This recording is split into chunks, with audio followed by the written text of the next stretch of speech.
You don't even watch it or not even tempted to watch it. That's great. But today I'm going to share with you something that is just as dangerous that you might be allowing into your life even now. That might sound extreme, but let me explain. Before we jump in, my name is Isaac David, and this is the Daily Disciple, where I equip you to follow Jesus daily. I make videos every single week, so subscribe so you don't miss any of them. Okay, let's get into it. Now, when we think about somebody that's addicted to pornography, or they use it quite frequently, maybe they call themselves a Christian, maybe they are a Christian, there's this fight going on within their soul. There's this fight going on actively because they realize, hey, I have a problem. This is not cool with me, and this is not cool with God. So there's that understanding that something needs to change here. Maybe that doesn't mean that they're actually beating it or they're overcoming it in the moment. Maybe they're falling into it more often than they're actually finding victory. But in their heart, they know what's going on. They know this is a problem, and they're making steps. Maybe they're just small steps, but active steps to overcome it. So they're getting desperate. They're doing things that might seem a little bit more drastic to people looking from the outside, but to them it's necessary and it's worth it because they understand the severity of the problem. There's that understanding of what is truly going on. That situation is still dangerous, but at least they understand that there's a problem. When we go and look at us here, the ones that would say, hey, I'm not addicted, I'm cool, I'm fine, we don't realize there's a problem, but there is. Something is subtly seducing our souls. And what is it? Think about how much time you spend in consuming media of all kinds. So we're talking social media, we're talking TV, we're talking movies, we're talking music. Maybe you have a job that you can listen to podcasts or music all day. If that's the case, the vast majority of your day, you're spent consuming media. Maybe if that's not the case, even still, your off time, your hours when you're at home or you're doing the dishes or you're taking out the garbage or you're just doing nothing, you're consuming some kind of media. You're scrolling on TikTok, you're scrolling on Instagram Reels, you're liking photos, like you're consuming media almost all the time. Now, I want to ask you, and I want you to be honest with me, make a rough estimate of how much of that content that you're consuming is sexually provocative material. Think about it for a second. Okay, how much is it? Think about the podcasts you listen to.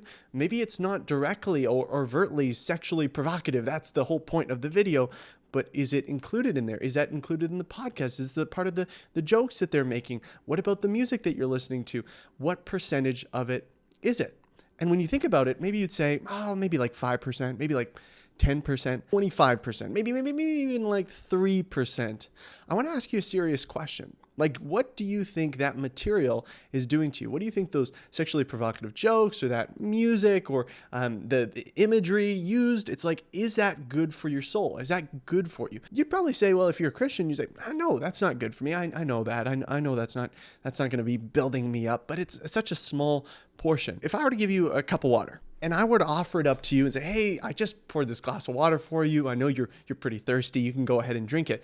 And you bring it up to your mouth. And just as you bring it up to your mouth, I say, oh, well, yeah, by the way, I actually got like a spoonful of toilet water that I just poured in there as well, just to add a little bit of spice to it. I hope that's no big problem. You would be rightfully disgusted because it doesn't matter that 99% of this water is good. It's been contaminated by something that is disgusting. Now, I get it. It can be easy to make excuses for the type of content that we're consuming. Hey, it's only like 2% of what's going on in this podcast. It's not a big deal. I'm a strong Christian. I can deal with it. I just kind of skim past that stuff.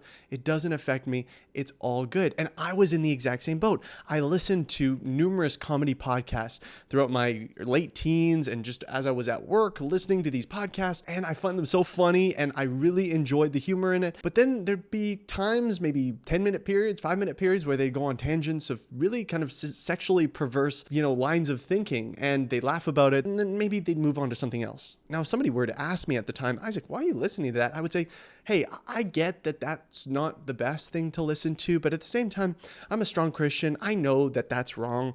I wouldn't say anything like that, and it's not a big deal that I'm listening to it. Like, it'll be over soon, so it's not a big deal. You know what happened that really caught me off guard is I began to start to laugh at those things that they were saying.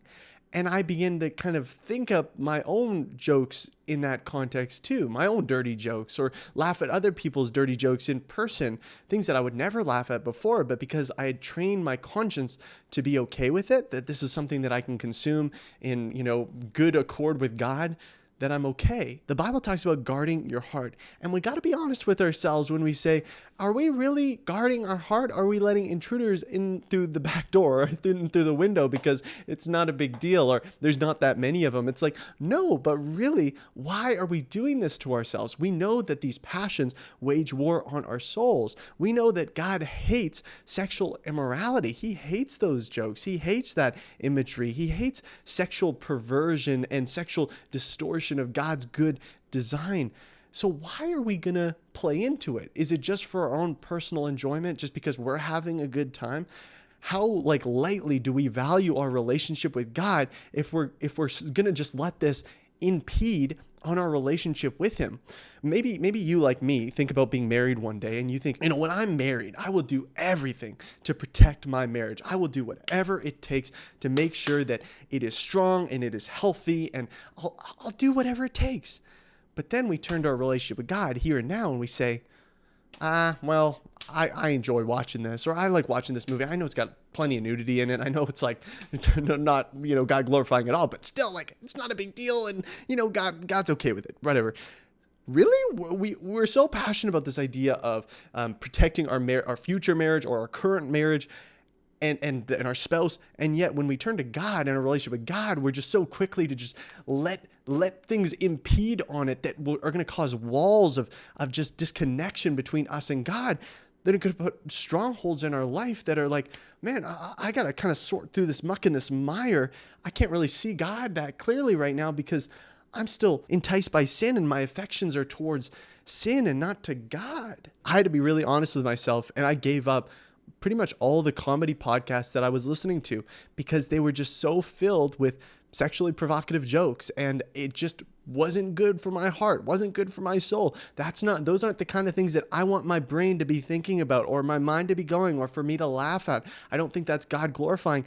That was tough because that really brought a lot of enjoyment and pleasure to my life. And the idea of giving it up was kind of sad. Hey, and maybe you think I'm blowing stuff out of proportion. Isaac's not a big deal, man. I guess you're just not really a strong Christian, man.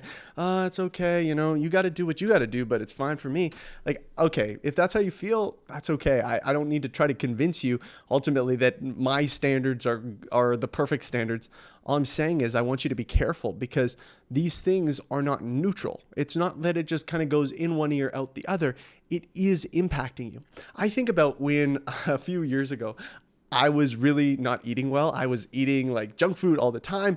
I'd binge like at 12 p.m. I'd get home and I'd just go crazy on like chips or like whatever else, like multiple peanut butter sandwiches. It was a wreck, right? And I didn't feel good when I woke up in the morning. I felt awful. I was gaining a bunch of weight. I was not working out at all. And it was just awful. I was fueling myself with something that actually didn't really nourish me. And the idea of giving it up was really burdensome. I was like, I don't want to stop doing this. This is great. And when I'm in the moment, it's awesome. It's part of my routine. I really enjoy it. And it's probably not that big a deal. I'm young. And most of the other aspects of my life are fine. But here's the thing. I did get to the point where I realized this is going to have side effects later on. Like, I can't see what it's doing to me now, but I know it's not good. So I stopped. And what happened? Well, initially it was hard, right? But then eventually it became less and less burdensome because I stopped craving the junk food and the binging that I did before. And instead I was actually just enjoying the results of actually being nourished, of eating good food and feeling full and feeling refreshed and not feeling awful all the time. And that brought a lot of joy and kind of perpetuated this positive cycle of wanting to continue on that path.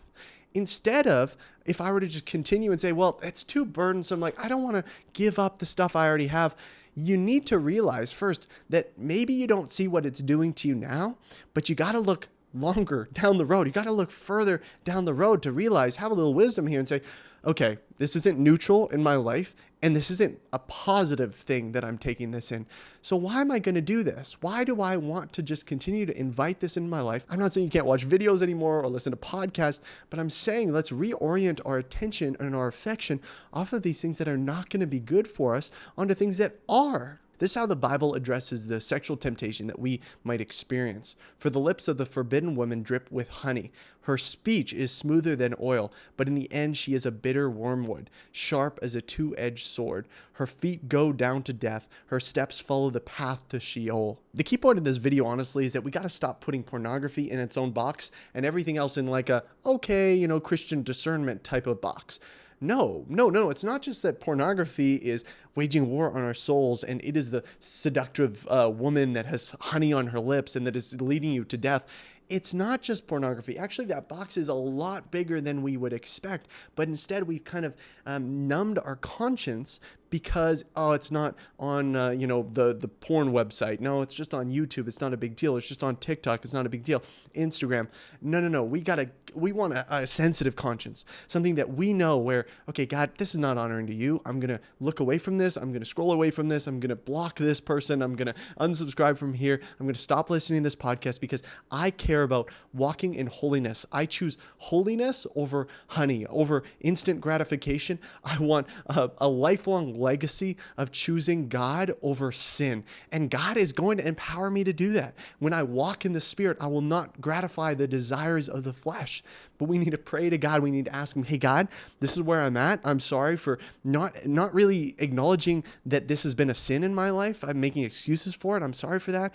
And God, I want to follow you in this area. Empower me by your Spirit to do that every single day. That's where you begin, in repentance and a renewed faith in God for him to strengthen us as we seek to follow him daily. Thanks so much for watching this video, guys. If you enjoyed it, I ask you to check out the link in my description and check out Patreon today. It is the way that people support my mission of equipping people to follow Jesus daily. If that's a mission that you want to get behind, if you enjoy the content, if you want access to all sorts of exclusive rewards, you can check that out down below. I would love to see you there. It would be a huge blessing. Until next time, I'll see you later. God bless.